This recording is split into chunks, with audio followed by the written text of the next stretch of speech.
Yeah, it's going to be a great challenge and great test for us. I think Chicago are probably one of the groups that have the most NWSL experience throughout this FIFA date. When you look across everywhere, and we got a lot of respect for them, and especially when they're playing at home. So it's a great challenge and something that I think we're excited about. We're excited to be in this position where we got to come into this place and look to impose ourselves and cause problems.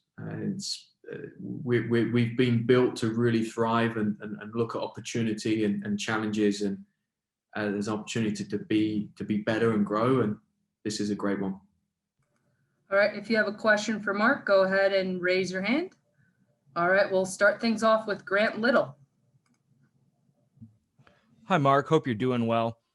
Against Kansas City, the Thorns had 5 corners, and 2 of which were played into the 18 directly, and then 3 of which were short routines that looked like they were meant to create a better passing angle. And then obviously Rocky scores from the free kick. I was wondering if there was some special emphasis put on set pieces this season, and if you could talk a little about that. Yeah, I think we're always set out to be very, very effective, both offensively and defensively with set pieces.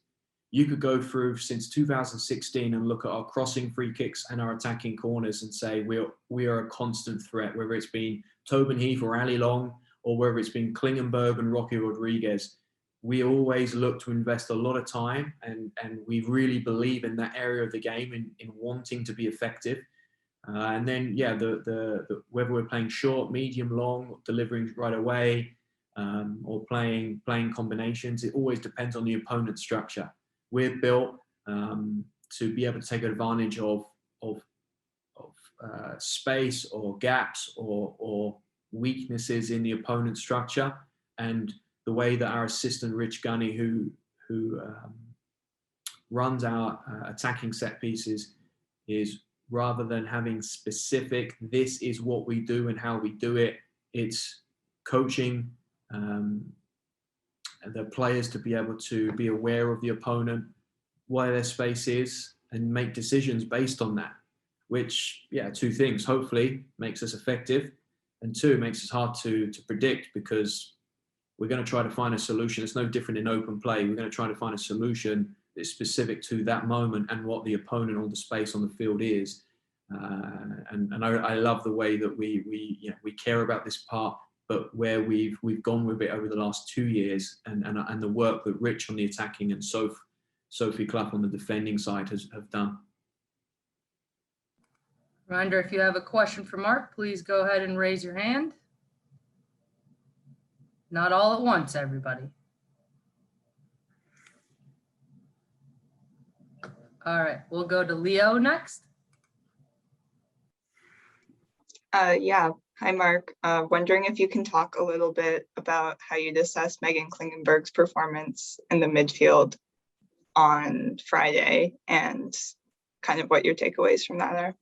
Yeah, there's not many players in world football, women's or men's, that can play, let's say, fullback and to the elite level, world-class level that Klingenberg can.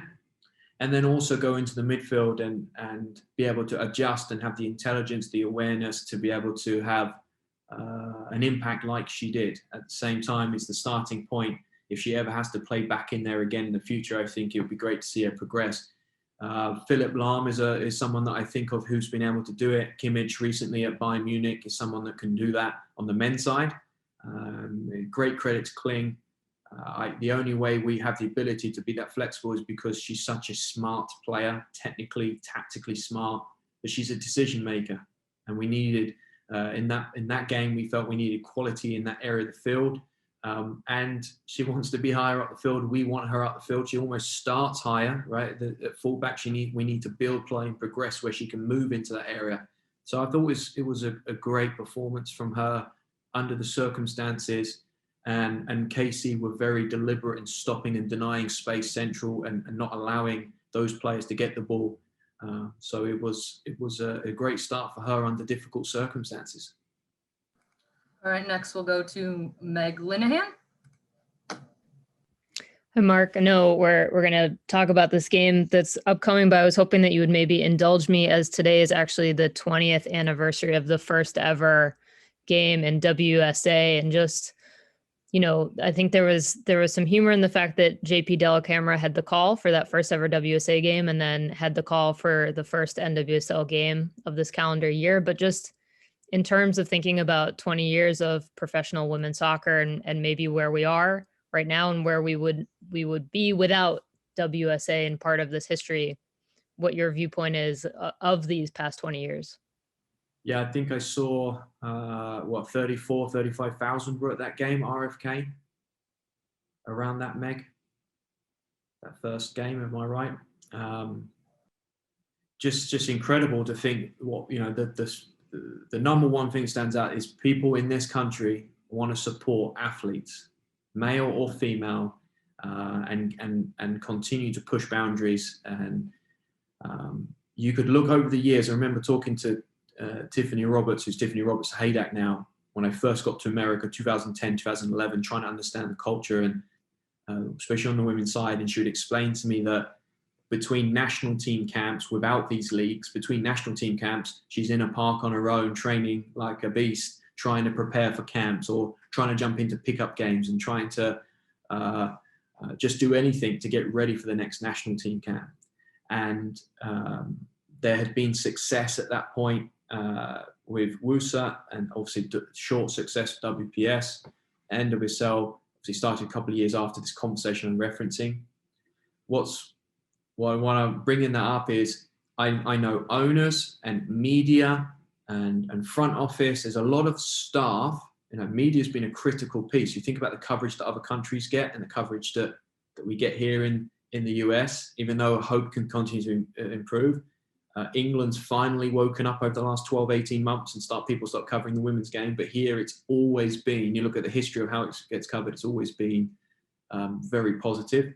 So apart from owners, millions of dollars being spent, front office, media, staff, players have been the forefront of driving this in always finding a way to compete, always finding a way to prepare.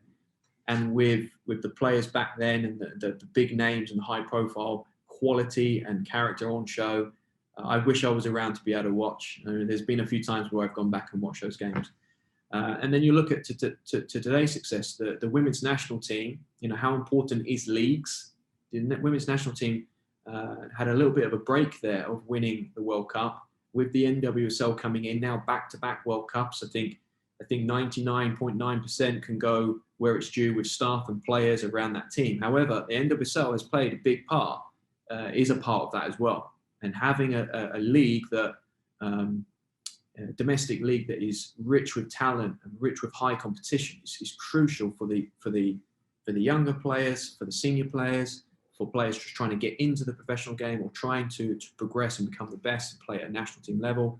It's a great historic moment to be thinking 20 years on, and where with the critical role that everyone has played, but players have been such a key piece, the most important piece, to always finding a way under sometimes really difficult moments. And I'm blessed and grateful that I'm now coaching in a time where this league is here and the players have pushed boundaries, owners have pushed boundaries to this present day. We can sit still and be okay, or we can continue to push forward and look to make this the absolute best and be untouchable in the sense of what a league can be. All right, we will go back to Leo. I don't think my hand is actually raised, sorry. It was still raised.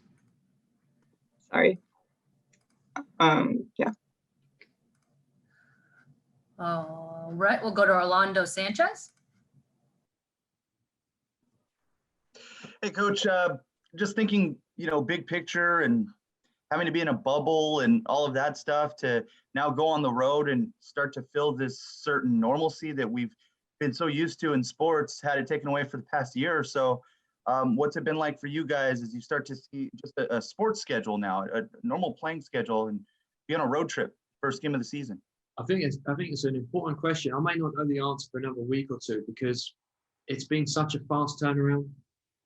And we've been so focused when you have 6 days between games and you're traveling that I don't think we've had time to really think about it. We haven't had time to. So once we review this trip, I think what we'll probably realize is, wow, yeah, it's different, it's new, probably some new stress. But regards to logistics and operations, I'm so grateful for the staff that we have and the attention and time that behind the scenes, the key pieces to our staff make sure everything is so smooth. So right now, I think everyone's done a great job, make sure we're feeling comfortable, feeling safe. We're very clear on the protocols and keeping everything very strict. It's the life we've been living. To be able to have this opportunity to be playing professional sports during this time.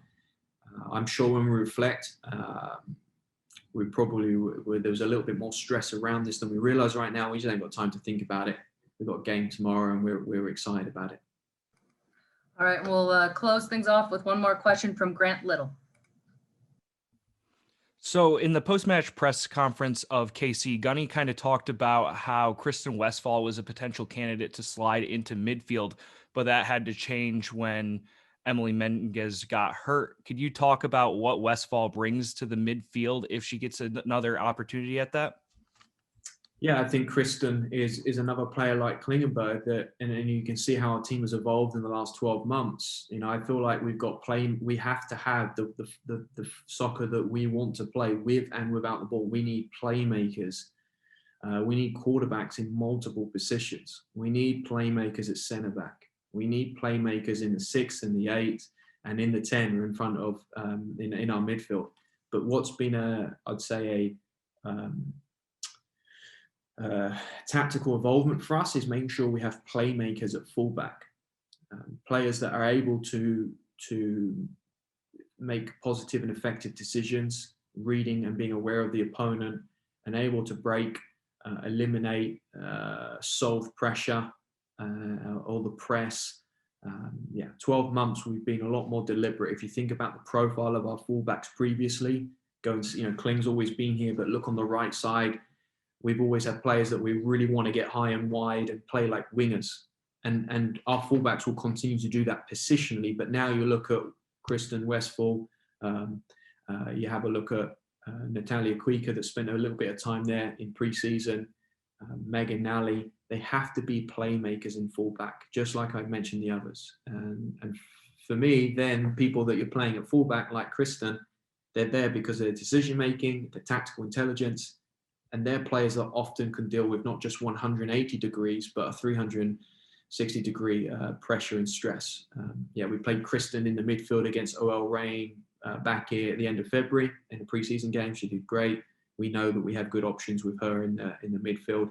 But also she's, as you see, such a threat at right back. This delivery, we saw it in the Challenge Cup last year in Utah with the first goal we scored in the tournament. You've seen it again here.